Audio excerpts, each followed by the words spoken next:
여러분 안녕하세요. 불교 강사 고성기입니다. 오늘은 사귀어서는 안 되는 사람을 간파하는 법을 말씀드리겠습니다. 이건 아주 중요한 것입니다. 우리는 항상 사람을 만나면서 살고 있습니다. 만나서는 안 될 사람과 만나서 인생이 아주 불행해질 때도 꼬일 때도 있습니다. 반대로 이 사람과 만난 덕분에 아주 행복해졌습니다 라고 말하는 사람도 있습니다. 만나서는 안 되는 사람은 어떤 사람인가를 꿰뚫어 보는 법, 간파하는 방법을 아는 것은 아주 중요합니다. 불교에서는 사람과의 관계를 연이라고 합니다. 연을 맺다, 연고관계라는 말이 있습니다. 이 연이라고 하는 것이 참 중요합니다. 우리가 행복해질지 불행해질지와 아주 깊은 관계가 있는 말입니다. 다른 사람과의 관계에 따라 우리의 인생이 잘 되기도 하고 나빠지기도 한다고 불교에서는 가르치십니다. 결혼 상대를 반려라고 합니다. 인생이란 여정을 같이 하는 사람입니다. 그 사람이 피해야 할 유형의 사람이라면 인생에서 좋지 않은 일들이 계속 일어납니다. 누구와 결혼하는가? 결혼 상대도 아주 중요합니다. 사업을 할 때도 마찬가지입니다. 피해야 할 유형의 사람과 같이 일을 한 결과 회사가 망한다거나 빚더미에 앉게 됩니다. 우리들이 그 사람의 겉모습만 보고도 알 수 있다면, 조금만 얘기를 나눠보고도 알 수 있다면 피해야 하는 사람인지 아닌지를 쉽게 알 수 있는 사람이 전부 다라면 피해야 할 사람을 간파하는 방법, 아니면 사람을 꿰뚫어 보는 힘을 기를 필요는 없습니다. 이 사람과는 더 친밀한 관계를 유지하고 싶다, 이 사람과 사귀고 싶다고 생각하는 사람 중에 사귀어서는 안 되는, 만나서는 안 되는 사람이 있습니다. 결혼 상대도 이 사람과 결혼하고 싶어서 결혼했는데 정말 상종해서는 안 되는 사람일 경우도 있습니다. 사업을 할 때도 이런 사람과 꼭 한번 같이 사업해보고 싶어서 일을 시작했는데 그 사람한테 속아서 참 힘든 경험을 한 사람도 있을 겁니다. 다 자신의 진짜 모습은 감추고 보여주지 않습니다. 그렇기 때문에 상대의 내면을 꿰뚫어 봐야 합니다. 그 통찰력이 중요합니다. 결혼에 실패해서 울고 있는 사람에게 친구가 말합니다. 왜 그런 남자랑 결혼했니? 그럼 이렇게 대답합니다. 그런 사람일 줄은 몰랐어. 사귈 때는 전혀 안 그랬는데 진짜 속았어. 그럼 친구는 어떻게 생각할까요? 왜 그걸 간파하지 못했니? 지금 이혼해서 울고 있는 이 사람은 남편이 그런 사람일 줄은 몰라서 사귀었고 결혼까지 했습니다. 피해야 하는 사람을 간파할 수 있는 힘이 없었습니다.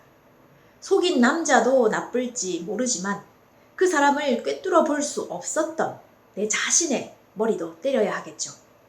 그렇기 때문에 피해야 하는 사람은 어떤 사람인가를 간파하는 힘이 우리 인생이 행복해지는 중요한 포인트입니다. 그 사람을 간파할 수 있는 때가 있습니다. 그건 어떤 때인가? 역경일 때입니다.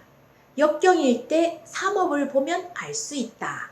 인생에는 역경도 있고 순경도 있습니다. 역경이란 인생이 내 뜻대로 안 될 때, 뭘 해도 잘 안 될 때, 하는 일마다 꼬일 때를 말합니다.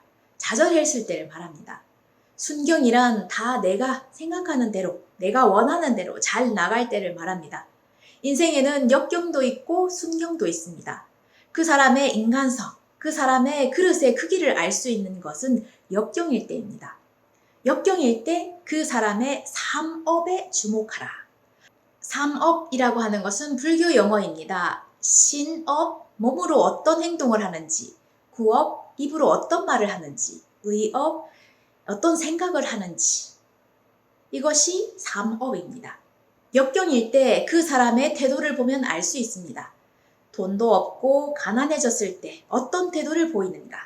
빚을 지거나 다른 사람의 돈을 빼앗거나 큰 돈을 벌려고 도박에 손을 대거나 어떤 태도를 보이는가?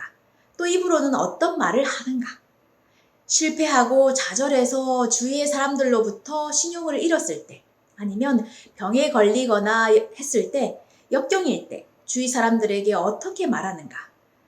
그렇게 말하고 행동하는 근원은 마음입니다. 어떻게 생각하는가?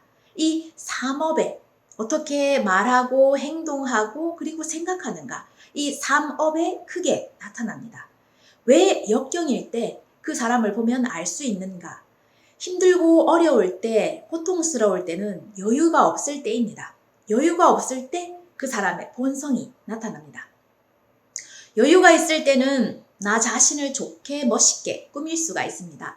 그렇기 때문에 순경일 때 그 사람의 삼업을 보면 좋게 보이는 것은 당연합니다. 돈도 있고 하는 일도 다 잘 되고 주위의 사람들도 많고 주위 사람들이 다 인정하고 잘 해줄 때 마음은 자신감이 가득하고 말하는 것도 실행하는 것도 멋있습니다. 그래서 주위 사람들은 저 사람처럼만 하면 성공할 수 있을까라고 모두가 부러워합니다. 그렇기 때문에 성공한 사람의 하루 일과를 유튜브에 올리면 나도 저렇게 하면 성공할까라고 그 사람의 모든 것이 좋아 보입니다. 문제는 역경일 때입니다. 그 사람이 실패하고 좌절하고 패배를 했을 때 그 사람의 태도, 언행 아니면 어떤 마음가짐으로 있는지 그것에 주목해라. 그때 그 사람의 그릇의 크기를 알 수가 있습니다. 여유가 없어졌을 때 그 사람의 본성이 나옵니다. 남녀 커플이 늦은 밤 공원에서 사랑을 속삭입니다. 남자친구가 여자친구에게 널 영원히 지켜주겠어 라고 말합니다. 여자친구는 생각합니다. 진심일까? 그렇지만 남자친구의 눈빛이 진지합니다. 거짓말은 아닌 것 같습니다. 그러는 사이에 무서운 아저씨들이 다가와서 시비를 겁니다. 무서워진 남자친구는 여자친구를 내팽겨치고 혼자 도망을 가버립니다. 여자친구는 말합니다. 이게 네 본성이었구나.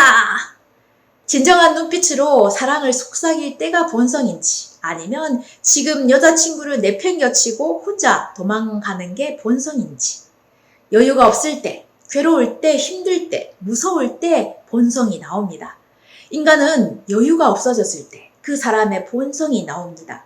역경일 때 그 사람이 어떤 태도를 보이는가로 그 사람의 본성을 알 수가 있습니다. 두 번째, 이 세상에는 체관하는 사람과 체관하지 못하는 사람이 있습니다. 체관이라고 하는 것은 불교 용어입니다. 명확히 보다라고 씁니다. 불교의 가르침입니다. 왜 그런 결과가 나온 것인지 그 원인을 명확히 보라는 의미입니다. 결과에는 반드시 원인이 있다고 가르치는 것이 불교입니다. 그 원인을 명확히 보라. 그것이 체관입니다. 우리에게 일어나는 일들은 결과입니다. 힘들고 어렵고 고통스러운 일들, 성공, 좌절, 실패, 기쁜 일도 모두 다 결과입니다. 그 결과에는 반드시 원인이 있다. 그 원인은 자신의 삼업에 유래한다고 가르치는 것이 불교입니다. 왜 나에게 이런 일이 일어났는지, 나에게는 어떤 문제가 있는지를 피하지 않고 명확히 보는 것이 체관입니다. 이것이 실패를 극복하고 성공하는 인생이 될 수 있는 중요한 생각 방식입니다. 그렇지만 우리는 역경이 닥쳐왔을 때 그렇게 생각하지 못합니다. 순경일 때는 그건 내가 열심히 했으니까, 밤잠 설치며 했으니까, 그때 내가 그 결정을 내려왔으니까, 성공했을 때는 내가 왜 성공을 했는지 자신을 갖고 말할 수 있습니다. 다른 사람 앞에서 강연을 하기도 하고 자서전을 내기도 합니다. 난 이렇게 해서 성공했습니다 라고 내가 열심히 했기 때문이라고 생각합니다. 내가 이렇게 했기 때문에, 이렇게 말했기 때문에, 이렇게 생각했기 때문에 성공했습니다 라고 말이죠. 문제는 역경일 때입니다. 왜 내게 이런 일이 일어났는지 자신의 언행을 뒤돌아볼 수 없습니다. 저 사람이 이런 말을 해서 이 사람이 이런 짓을 했기 때문에 라고 미혹의 마음이 나옵니다. 이것을 불교에서는 혹이라고 합니다. 괴로움이 이 혹을 만들어냅니다. 혹은 번뇌라고도 합니다. 힘들고 어려울 때 사람은 다른 사람을 원망하거나 미워합니다. 내가 힘든 원인은 저 사람 때문이야.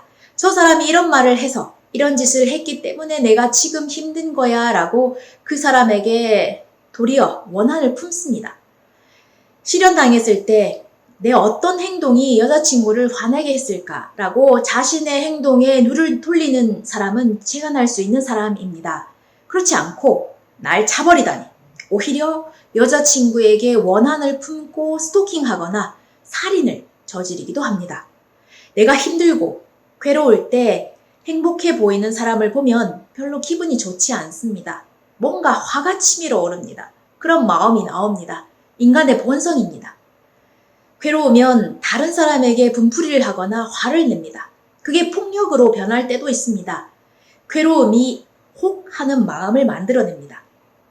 자포자기 하거나 중도에서 모든 걸 내던져 버리거나 맨정신으로는 도저히 못 살겠다고 술이라도 마셔야지 살아갈 수 있다고 알코올 중독이 되거나 약물 중독이 되거나 하는 것도 이것도 미혹입니다. 지금 이 상태로부터 달아나는 것, 고통에서부터 혹의 마음이 나오는 겁니다. 진정한 고통의 원인은 무엇인가? 자신을 들여다보고 반성하고 고치는 것이 중요하지만 이것을 할 수 있는 사람이 그렇게 많지는 않습니다. 힘들면 미혹의 마음이 생깁니다. 이것이 사람의 실체입니다. 그 사람의 됨됨이를 간파할 수 있을 때는 힘들 때 그 원인을 들여다보고 바로잡을 수 있는 사람인지 아니면 미혹의 마음을 일으켜서 다른 사람을 원망하고 남 탓을 하며 화내거나 남에게 분풀이를 하는 사람인지 그걸 보면 그 사람의 인간성, 그 사람의 그릇을 알 수가 있습니다. 인간 모두 다 힘들고 괴로울 때는 미혹의 마음을 일으켜서는 안 된다고 해도 일으킵니다. 그렇지만 그럴 때 체간하는 마음이 있는 사람이라면 남을 원망하고 탓해도 아무것도 변하지 않는다. 그것보다 이렇게 된 것은 내 이런 점이 원인이라고 반성할 수 있는 사람이라면 내 안에 시기와 질투, 분노와 원망하는 마음이 나오면 꼭 참을 수도 있는 사람입니다. 힘들 때 그 사람의 태도를 보면 고통으로부터 피하려고 미혹의 마음을 일으키는 사람인지 고통을 해결하기 위해 자신을 반성하고 고치려고 하는 사람인지를 알 수가 있습니다. 썸네일에는 피해야 하는 사람을 간파하는 방법이라고 말했지만 불교는 자기 자신을 들여다보는 가르침입니다. 자기 자신을 들여다보고 나는 힘들고 어려울 때 체간하고 있는지 아니면 미혹의 마음을 일으켜 더 괴로워하고 있는지 반성해 보아야 할 것 같습니다. 내 자신도 내 그릇은 얼마만큼인가? 괴로울 때 내 자신은 남을 원망하고 분풀이하고 남 탓을 하는 사람인지 아니면 자신을 반성하고 고치려고 노력하고 있는 사람인지 자기 자신도 지금 시험받고 있다고 말할 수 있습니다. 힘들고 괴로울 때 바로 지금이구나. 이럴 때 미혹의 마음을 일으켜서는 안 된다. 조심해야 한다. 이럴 때일수록 체간해라 가르쳐 주시는 불교의 가르침을 깊이 새겨야 한다. 내 자신도 지금 시험받고 있는 거구나 라고 생각할 수 있는 사람은 다른 사람도 그런 사람인지 아닌지를 간파할 수가 있습니다. 결과 간파하는 힘으로 이어진다고 말씀드릴 수 있습니다. 피해야 하는 사람을 간파하는 방법에 대해서 불교의 가르침으로 말씀드렸습니다. 우리 주위에서 흔히 보고 들을 수 있는 것들을 예로 불교의 깊은 가르침을 여러 가지 각도로 말씀드리고 있습니다. 앞으로도 들어주셨으면 합니다. 구독, 좋아요 부탁드립니다. 끝까지 시청해주셔서 감사합니다.